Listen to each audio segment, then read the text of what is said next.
So with the release of the new Venator bow, the best method to AFK train range just got even better.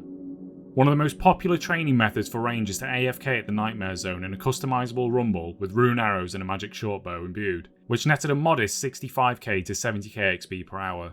However, with the new Venator bow, that's been bumped up to around 160,000 XP per hour, almost 2.5 times the XP rate with a new bow, which is just crazy. Sure, you could use a toxic blowpipe, which would net you about 110k to 120k XP per hour, but that costs an arm and a leg due to the high attack rate and how fast Zulrah scales are consumed.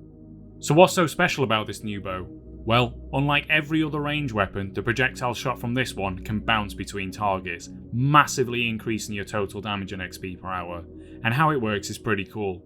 Jagex have released a few images to demonstrate how it works between targets, but basically if the target's center tile is within 3 spaces of another target, the shot will bounce from it to another mob, then once more if it is within 3 tiles of the last bounce.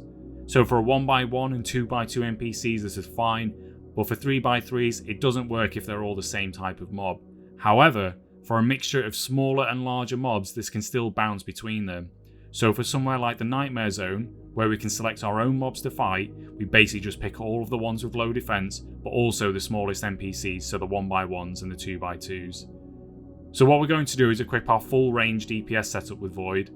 However, to save on a little bit of money per hour, we're going to opt to use Amethyst arrows here.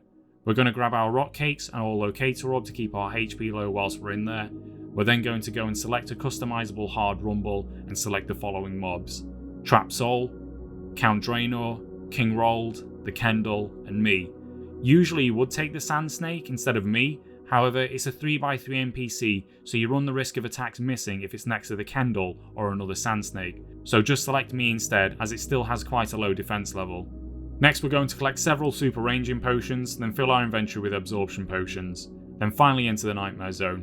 Once we're inside we're then going to run to this tile here, absorption potion up, take our health down to 1 with our locator orb or rock cake, then take a sip of our super ranging potion, then just sit back and relax and watch the XP pour in. Now you're probably wondering how much this costs per hour, especially given the Venator bow has only just been released. Well, at the current market rate it should only cost around 250k an hour, as the bow only uses 1 ancient essence per shot, and the arrow's usage rate is exactly the same as before. Over time I'd expect this to decrease even further once the prices settle out for the ancient essence. Admittedly it does cost more than with the magic shortbow as before, clearly, but I think this is a fair trade given the significantly higher XP rate. If we compare it against chinning in the MM1 caves or the MM2 caves, in the MM1 caves you can expect to gain around 300 to 400k XP per hour and around 600 to 750,000 XP per hour in the MM2 caves, but that's going to set you back at a minimum around 2 million gold per hour. Sure, it's significantly higher in its XP per hour, but you also run the risk of losing your chins if you don't watch your prayer. If you want to go even more AFK with this method, you can just select a customizable normal. However, your XP rate will drop down to around 120k XP per hour, which is still good, but slightly less efficient when it comes to GP per XP. Overall, I think the new Venator bow will fit quite nicely into the range training methods we have currently, by being a balance between AFK, really good XP per hour, but at a slightly higher cost. Let me know what you think. Are you liking the new bow?